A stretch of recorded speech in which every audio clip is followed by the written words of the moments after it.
नमस्कार दोस्तों and welcome back to my channel जहां आपको मिलता है सिर्फ और सिर्फ एंटरटेनमेंट। और आज मैं लाया हूं टीवीए का 5th एंड फाइनल इशू। तो यार वीडियो पे नए हो तो वीडियो को लाइक कर देना और चैनल पे नए हो तो सब्सक्राइब कर देना। और साथ ही मेरे चैनल पर ज्वाइन बटन स्टार्ट हो गया है तो आप वहां से ज्वाइन कर सकते हो। और उसी के साथ अब आप मुझसे व्हाट्सएप पर जुड़ सकते हो जिसका लिंक मैं आपको डिस्क्रिप्शन में दे दूंगा।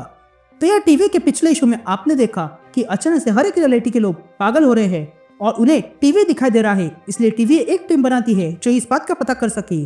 तो वही दूसरी ओर इस टीम के एक मेंबर को स्पाइडर को सपने आ रहे हैं कि टीवी के नीचे एक वॉल्ट है और कोई उसे बुला रहा है, इसलिए वो बिना बताए उस वॉल्ट में चली जाती है जहाँ पर उसे पता चलता है कि ये सारा खेल नाइटमेयर का था। और इसी चक्कर में वहां पर कैद वांडा मैक्सिमॉफ आजाद हो जाती है। तो अब आ गई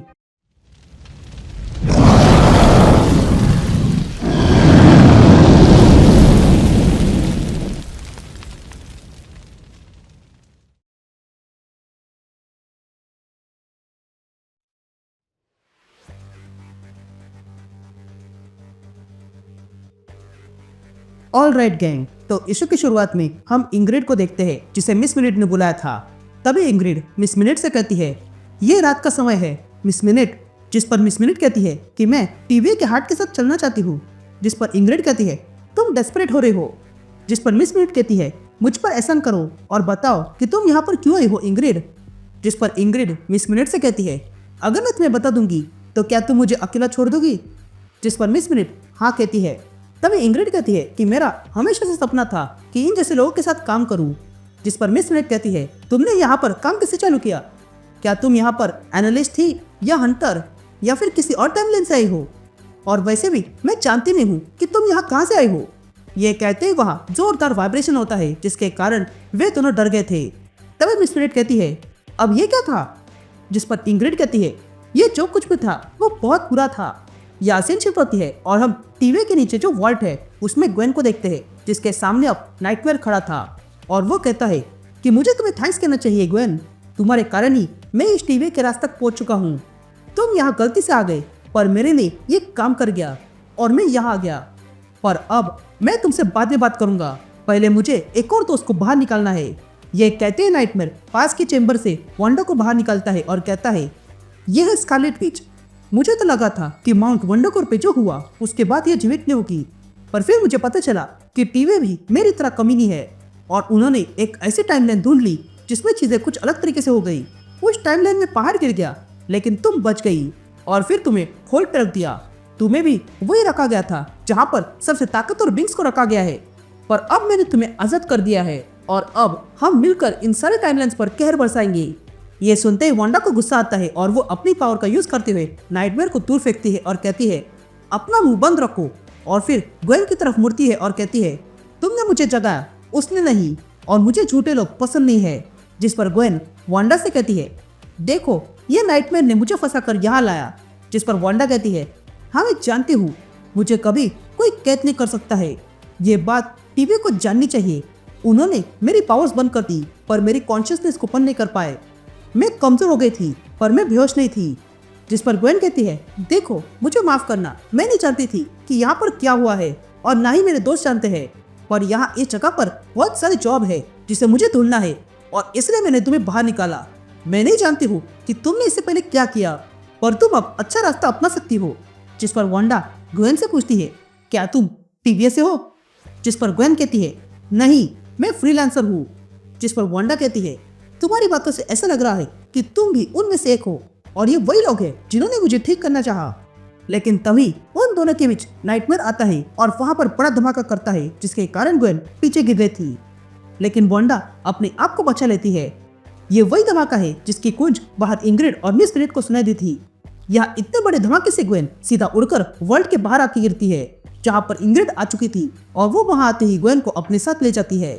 यहाँ बाहर टीवी में हम इंग्रिड को देखते हैं जो ग्वेन को लेकर आती है।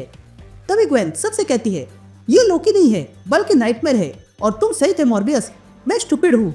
जिस पर B15 ग्वेन से कहती है कि माफी बाद में मांग लेना, पर अभी के लिए हमें ये जानना है कि यहाँ वो कह रहा है।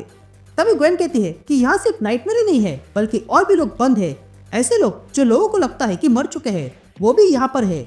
ये कुछ साइंस एक्सपेरिमेंट की तरह है। जिस पर सिल्वी कहती है ये तो बहुत बुरा है। जिस पर मॉर्बियस कहता है कि इस जगह को बदलने के लिए हमें समय चाहिए। लेकिन तभी ओबी सबको रोकता है और कहता है मुझे कुछ मिला है। ये सुनते ही सारे लोग ओबी के पास आते हैं। तभी ओबी कहता है देखो नाइटमेयर का हर एक सिग्नेचर टीबीए को इन्फेक्ट कर रहा है। जिस पर मॉर्बियस कहता है हम तो रियलिटी शार से डील कर रहे थे ना। जिस पर ओबी कहता है वो मेरा गेस्ट था मॉर्बियस, और मैंने ऐसी पावर कभी देखी नहीं है जो डार्क डिमेंशन से आई है, पर अगर ये स्ट्रांग हो गया तो वो इस जगह पर राज करने लगेगा। ये कहते ही ओबी सर सेकंड को बुलाता है, लेकिन तभी सर सेकंड देखता है कि अचानक से उसके साथ कुछ होने लगा था और तब वो अचानक से बंद हो जाता है। ये देख कर गैम्बिट कहता है रो ना हो, नाइटमेयर इसके पीछे है। जिस पर ओबी कहता है नहीं, सिर्फ नाइटमेयर नहीं है, यहाँ पर एक और एनर्जी है और मैं सही हूँ तो ये कियोस एनर्जी है। जिस पर ग्वेन कहती है यही तो मैं तुम्हें बता रही हूँ, मैंने वांडा मैक्सिमफ को जगा दिया है। यह सुनते सारे लोग शॉक रह जाते हैं। तभी B-15 ग्वेन से पूछती है क्या स्कारलेट विच टीवीए में आजाद घूम रही है। जिस पर इंग्रिड कहती है हाँ, वो इस समय डिपार्टमेंट में है जहाँ पर वो और नाइट में बंद है, लेकिन वो वहाँ पर अधिक समय तक नहीं रहेंगे। ये कहते हुए वहाँ पर अंधेरा हो जाता है। यहाँ हम उसी अंधेरे में वांडा और नाइटमेयर को देखते हैं जो आमने सामने खड़े थे, और तब हम देखते हैं कि दोनों अब ओबी के यहाँ आ चुके हैं जहाँ सब लोग देख रहे थे। तभी B-15 कहती है तुम दोनों कानून का उल्लंघन नहीं कर सकते हो, हमें तुमसे बात करनी है, हम तुम्हें ऐसा करने नहीं दे सकते हैं। जिस पर वांडा कहती है तुम लोग मुझे फिर से रोक नहीं सकते हो और मुझे तुम लोगों से कोई बात नहीं करनी है। तभी नाइटमेयर वांडा से कहता है यह ऐसा नहीं होना चाहिए, मैं तुम्हारे सपने देख रहा था जब तुम इन बिटवीन में थी और इसलिए मैं यहाँ आ गया। जिस पर वांडा नाइटमेयर से कहती है तुम मुझे देखने नहीं बल्कि मेरा इस्तेमाल करने आए थे जो बाकी लोग करने आए थे, और तुम भी उनमें से एक हो। तभी नाइटमेयर कहता है तुम यहाँ से कहाँ जाओगी, तुमने तो हर जगह आतंक फैला के रखा है और मैंने बातें तुम्हारे नाइटमेयर में देखी थी, और जो तुमने किया है उसके बाद तो मेरी दुनिया एकमात्र जगह है जहाँ तुम रह सकती हो विच। यह सुनते ही वांडा को गुस्सा आता है और वो नाइटमेयर पर हमला करती है और कहती है मेरा नाम वांडा है। यह कहते ही वांडा नाइटमेयर पर जबरदस्त हमला करती है, लेकिन नाइटमेयर उसे डॉज करके पीछे आता है। यह देखकर वांडा वहां से जाने लगती है, लेकिन नाइटमेयर कहता है कि यह ऐसा खत्म नहीं होगा। यहाँ इन दोनों की लड़ाई से सब खत्म होने लगा था, इसलिए सब लोग छूट जाते हैं। तभी सिल्वी कहती है हमें यहाँ से बाहर निकलना होगा। जिस पर इंग्रिड कहती है मैं डोर खोलती हूँ, हमें कैसे भी करके क्रोनो मॉनिटर भी तक पहुँचना होगा। जिस पर गैम्बिट कहता है तुम सब लोग आगे बढ़ो, मैं जिमी को लेकर आता हूँ क्योंकि हमें सबकी सहायता लगेगी। यहाँ बाहर अब कैसी को देखते हैं जो देखता है कि बाकी टीम आ चुकी है। तभी B-15 कहती है हमें कैसे भी करके ये रोकना होगा वरना ये दोनों पूरे टीवी बर्बाद कर देंगे। जिस पर ओबी कहता है इन दोनों को रोकने से काम नहीं बनेगा क्योंकि ये लोग एक दूसरे की पावर को कंज्यूम कर रहे हैं। वांडा में ऐसा कुछ है जो नाइटमेयर को ताकत दे रहा है और वांडा नाइटमेयर की पावर को एब्जॉर्ब कर रही है। जिस पर ग्वेन कहती है वो नाइटमेयर है और वो वांडा के नाइटमेयर पर जी रहा है। जिस पर सिल्वी कहती है कि तुमने सही कहा, वांडा की पूरी लाइफ नाइटमेयर है और वो उसी में जी रहा है। तभी जिमी कहता है कि अगर वांडा रुक गई तो वो ये ठीक कर सकती है। जिस पर सिल्वी जिमी से कहती है वो ऐसा करेगी क्यों, क्योंकि यहाँ के लोगों ने ही उसे कैद किया था। जिस पर ग्वेन कहती है हम में से किसी को पता नहीं था कि वो यहाँ नीचे है, और वैसे भी यहाँ पर और भी चीजें हैं जो हमें जाननी है। जिस पर सिल्वी कहती है हाँ जाननी है, पर ये लोग जानते हैं और ये पुनः उसे कैद कर देंगे। जिस पर B-15 कहती है अभी के लिए कैद करना ही होगा और हम सब कुछ ठीक कर देंगे। लेकिन तभी मॉर्बियस देखता है कि वांडा और नाइटमेयर लड़ाई करते हुए वही आ रहे थे और तब वे दोनों वहां के गिर जाते हैं। तभी वहां पर डॉक्टर मिनट आता है और सबसे कहता है मेरे पास एक बैकअप है और वो रास्ते में है। लेकिन तभी ग्वेन सबसे कहती है देखो वांडा तो यहाँ पे है लेकिन नाइटमेयर नहीं दिखाई दे रहा है।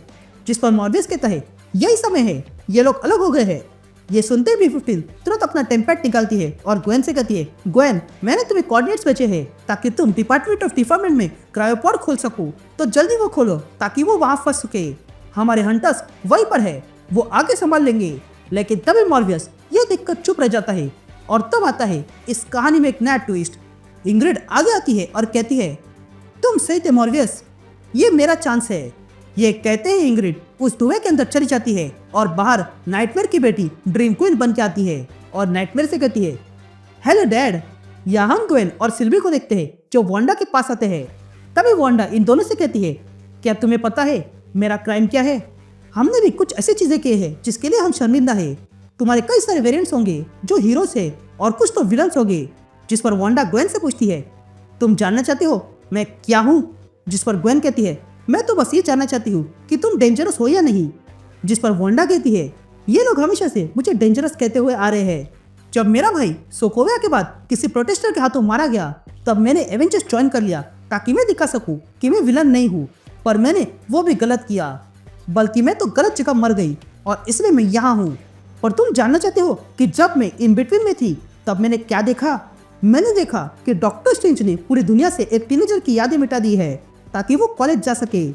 मैंने ये जगह देखी थी जहाँ पर कभी टाइम कीपर्स ये तय करते थे कि मुझे सब कुछ खोना चाहिए, और ये लोग मॉन्स्टर्स नहीं थे और ना ही इन्हें कैद करके रखा गया था। तुम्हारे हाथ में जो टेम्पैड है वो मेरा फेट तय करेगा। तो क्या तुम हीरो हो या विलन? क्योंकि मैं तो कुछ भी नहीं हूँ। मैं ना ही किसी की हीरो हूँ और ना ही किसी की विलन, और मैं वापस उस बॉक्स में नहीं जाने वाली हूँ। यह कहते हुए वांडा अपनी पावर यूज करने लगती है। या हम इंग्रिड को देखते हैं जो असल में नाइटमेयर की बेटी ड्रीम क्वीन है। तभी नाइटमेयर ड्रीम क्वीन को देखती है और कहती है, मुझे जान लेना चाहिए था कि तुम ही हो, क्योंकि मेरी दुनिया की एनर्जी मेरे आने से पहले ही यहाँ पर थी। तुमने मुझे इम्प्रेस कर दिया है, अब हम मिलकर अपनी पावर एक करेंगे। ये कहते ही ड्रीम क्वीन नाइटमेयर को रोकती है और कहती है, चुप हो जाओ, आप यहाँ पर गलत हो। मैं यहाँ आपका प्लान स्ट्रॉन्ग करने नहीं आई हूँ, मैं तो यहाँ अपना प्लान स्ट्रॉन्ग करने आई हूँ। क्या आपको पता है मैंने कितने इयॉन से वेट किया ताकि आपका घटिया प्लान सफल हो, लेकिन अब और नहीं। अब से मैं कुछ करना चाहती थी, इसलिए मैं यहाँ आ गई, और यहाँ आकर मैंने डेस्कटॉप अपना लिया। मैंने कॉफी लाई और कॉपियर चलाना सीख लिया और उसी के साथ यहाँ के राज जान लिए।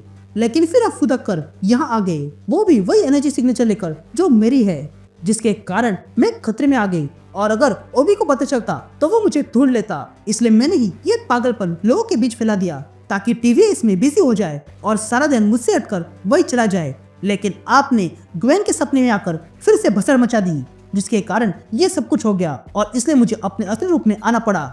यह सुनते ही नाइटमेयर ड्रीम क्वीन से पूछता है, वो तू ही थी ना जिसने मॉर्वियस पर हमला किया? जिस पर ड्रीम क्वीन कहती है, हाँ वो मैं ही थी, क्योंकि मैं डेस्परेट हो गई थी। लेकिन तभी नाइटमेयर अपनी पावर से ड्रीम क्वीन को रोकता है और कहता है, तुमने टाइम लाया और दिखाया भी नहीं। जिस पर ड्रीम क्वीन कहती है, देखा यही वो बात है, आप हमेशा बेसब्र होते हो, और जैसा मैंने पहले भी कहा था, मैं इस जगह को अच्छे से जानती हूँ और मैं ये भी जानती हूँ कि आप इस समय आरएनए के ऊपर है। ये कहते ही ड्रीम क्वीन वहाँ की जगह तोड़ देती है और सारे लोग नीचे गिर जाते हैं। तभी नाइटमेयर कहता है, मैं इस छुआ बिल्ली के खेल से तंग आ गया हूँ। ये कहते ही नाइटमेयर देखता है कि ड्रीम क्वीन अब इंग्रिड बन चुकी है। तभी देखकर नाइटमेयर इंग्रिड को मारने आता है, लेकिन देखता है कि उसके आसपास अचानक से एक बिल्ली आ गई थी और एक पक्षी भी, जिसे देखकर नाइटमेयर हैरान हो जाता है। और अगले पल वो बिल्ली अपने मुंह से बहुत सारे टेंटिकल्स निकालती है और नाइटमेयर को बंद करती है। यहाँ वांडा कहती है कि मैं अब कंट्रोल में हूँ, ये स्कारलेट विच मेरा ही हिस्सा है और हमेशा रहेगा।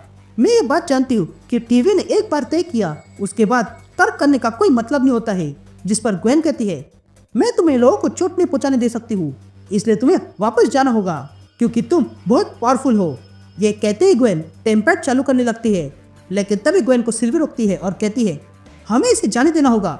तभी ग्वेन वांडा को देखती है और कहती है, अगर हमें तुम्हारी आवश्यकता होगी तो हम तुम्हें कैसे मिले? जिस पर वांडा पोर्टल खोलते हुए कहती है, तुम मुझे ढूंढ नहीं पाओगी क्योंकि बाहर निकलने के बाद मैं एवेंजर नहीं हूँ।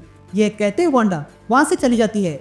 यहाँ हम देखते हैं कि टीवी के सारे लोगों को लग रहा है कि इन सब के पीछे नाइटमेयर ही था, इसलिए B-15 तय करती है कि नाइटमेयर को कैद करके रखा जाएगा।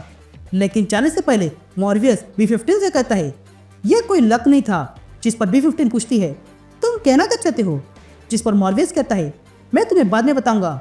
यहाँ बाकी की टीम आराम करने चली जाती है, लेकिन तभी हम देखते हैं कि ये सब कुछ ड्रीम क्वीन का दिखाया हुआ सपना था जो अब सब लोग जी रहे हैं। और तब इंग्रिड की आंखें ग्लो होने लगती है और वो कहती है कि ऐसे सपने देखते रहना।